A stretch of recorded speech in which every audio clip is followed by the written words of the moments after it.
This story is straight from my father's mouth. His mother was a singer in Vegas, and she was probably one of the best. I never knew much about his childhood. He gave us the best growing up, and never asked for anything in return. We never asked questions because, well, when you grow up well, what's the point, you know? So Dad's childhood was a mystery to me, up until yesterday. Dad found out that he has a brain tumour a few months ago. It's inoperable. We'd been drinking together, sitting by the bonfire, while my own children ran through the darkness of our yard, playing and laughing. I don't know why he told me all of this. Maybe he didn't want to die with a secret. Still, I have entire faith that the following is true. This is the story from his point of view. My mom had always been beautiful. From the first memory, I just remember thinking how absolutely wonderful she always looked. Eyebrows always perfectly plucked, skin as smooth as a child's, lipstick bright red and never smeared no matter what happened. Of course, beauty doesn't make you a good parent. Love makes you a good parent. And I don't think she ever had love for anyone outside of herself. In all honesty, my sister Tara and I weren't her birth children. Her own sister had given birth to twins at an extremely young age. She died not long after childbirth due to malpractice. Mom had no choice but to take us under her wing. She didn't necessarily want to. However, she knew she could sue the hospital for malpractice against her beloved sister and win much easier if she took us in. Made it look like she needed the money, which I guess she did. She won, of course. After that, Mom had a stroke of bad luck that followed her wherever she went for the first few years of my life. Jobs were hard to come by, and something told me that she knew she was getting older fast. She knew she was aging, and she hated it. It seemed like the more desperate she became, the worse things got. Then, suddenly, when I was about 9, everything got better. Mom was happy. She looked more beautiful than ever. We suddenly had this house that was incredible. 3 stories with a grand staircase and more rooms than we'd ever need. Mom had a permanent job at a very popular casino, singing on stage at their bar. Now, that might not be a huge thing now, but at the time, it was like being a real star. There were parties, lots of parties. The most glamorous people of that time, in that place, came to our home. Of course, while it sounds like our childhood was grand, it really wasn't. There were things going on behind the scenes that no one could ever fathom. Mom never showed any kind of affection towards us that wasn't to make sure everyone thought she was the perfect parent. When she looked at us, there was no love in her eyes, no hate, no sadness, just blankness. We were there, and the only time she ever really paid us any attention was when we were in the way. We weren't allowed outside of our rooms more than to take meals, bathe, or play outside. We had a nanny who homeschooled us. Hell, I never set foot in a real school until my late teenage years. There were rooms we weren't allowed in at all. Then there was the attic. We were never allowed anywhere near there. And even now, I think she had a good reason for keeping us away. It started about a year after we moved into the house. Laughter. Dark, evil laughter, like nothing I'd ever heard before. It would start in the middle of the night and go until near daybreak. It wasn't loud, but it always seemed like it was right in your ears. Bringing this up to Mom was useless. Nanny heard it too, but she seemed to take Mother's side. I guess I got that. Don't go against the one who pays you. It was torturous at times, nearly impossible to tune out. But you learn with time. Then something came down from there. only at night, only when Mom was sleeping. The first time I saw anything, I was probably 10 or 11. I got up in the middle of the night to go use the restroom, which was just across the hall. However, at the end of that very same hallway, there was the attic door. Every day it stayed closed, locked. That night, it stood open, and something stood halfway in the door and half out into the light of the hallway. Despite that light, it was black, black as darkness, black as death. White eyes adorned the face, too large, too far apart. No other features, just those white, wide eyes, seeing me, seeing nothing. The laughing that I'd come to know so well came from it, despite the fact that it had no mouth. It stayed there for a long time, before slipping back behind the door, which closed with a click. I told Mom, I told Nanny, I told Tara, I told the strangers at the parties. No one would listen. And so it went on, for longer than I'd like to say. That thing terrorized me.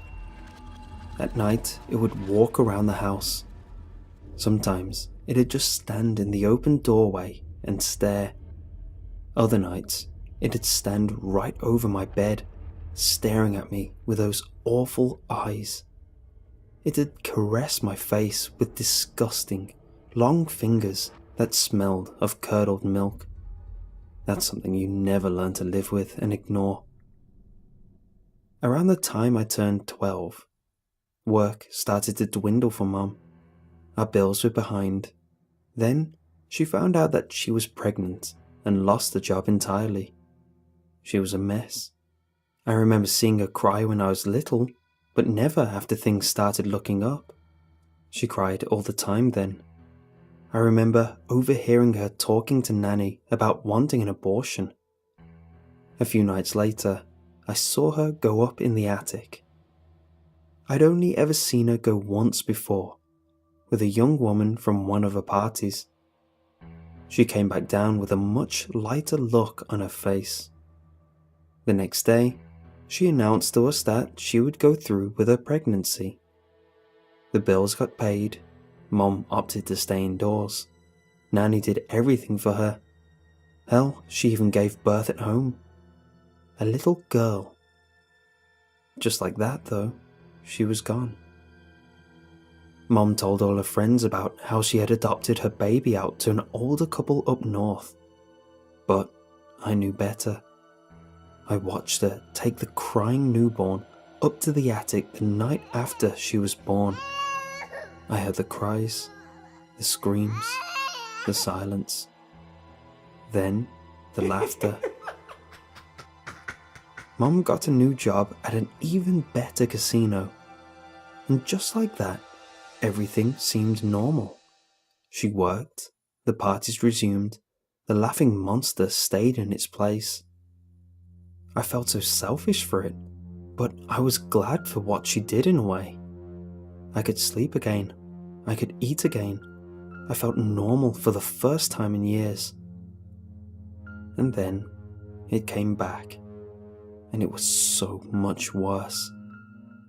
It didn't just stand there. It spoke with no mouth. It said awful things I'd never repeat to anyone. The eyes stared as the words slipped out, slurred from nowhere I could see. I wanted to die then. At 14 years old, I wanted it all to just end. With no one listening to me and no one caring, I started acting out. It just started with running away in the middle of the night. I'd stay gone until 3 or 4 in the morning. At first, just going on walks. We didn't live too far from a lot of bars and diners and shops, places where kids hung out. Those same kids got me into drinking and smoking, among other things. Meanwhile, things were going bad for Mom again. They hired on a much younger singer. Even with her look, her age was showing. She seemed so desperately depressed all the time. The last night we lived in that house, I was sneaking out as I normally did. I peeked out of my door, but I wasn't met with a normal quiet. I heard crying coming from down the hall, from Mum's room. It wasn't her voice crying though. It was Nanny's. Then I heard a thump and silence. I closed the door just enough so I could see out of the crack as Mum dragged Nanny's unconscious body out of a room, down the hall, and to the attic door. She closed it behind her, and I listened to the thump, thump, thump of the unconscious woman being dragged up the stairs. I cried then. I knew exactly what was going to happen. This time though, there was no sound from the attic for a while, until I heard Mum's voice. She was yelling at someone, yelling in between tears. Frantic footsteps started down the attic stairs and into the hallway. I closed the door as quietly as I could and tiptoed to my bed. I pretended to be asleep as Mum peeked in, only for a moment, before closing the door quietly behind her and running frantically back down the hallway.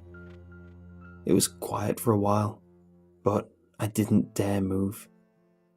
There was no laughter coming from the attic this time, and I remember wondering to myself if something had gone wrong.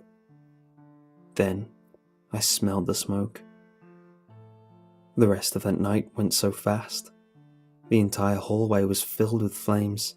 The attic door was left wide open, and that thing stood in the doorway. Even with the bright light of the flames, it was still black and featureless. A horrid, inhuman scream came from somewhere inside the monster.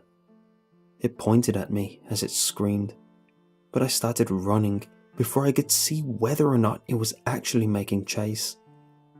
I looked into Mum's room, but she was gone.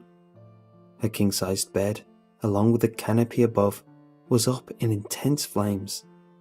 I ran to Tara's room and woke her up.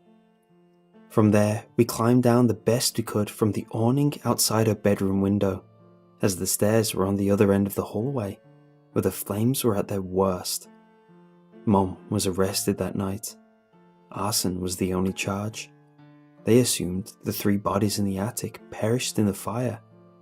However, it was a different time. No one believed she could have been capable. After all, she was a woman. She was a beautiful woman.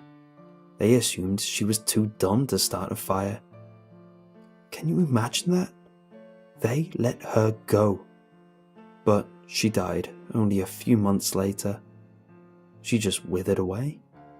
I don't even think the doctors today could explain it, although I'm sure they'd slap a label on it, but it would only be to hide their own incompetence. There just wasn't an explanation. When she killed that thing, its absence took her. Despite the fact that I know that thing is dead, I still wake up in the middle of the night expecting to see it standing over me. Those wide, white eyes staring, the laughing coming from nowhere. I asked my dad later whether or not he was afraid of dying. Oh no, I'm not afraid of dying. I'm afraid of what might be waiting for me on the other side.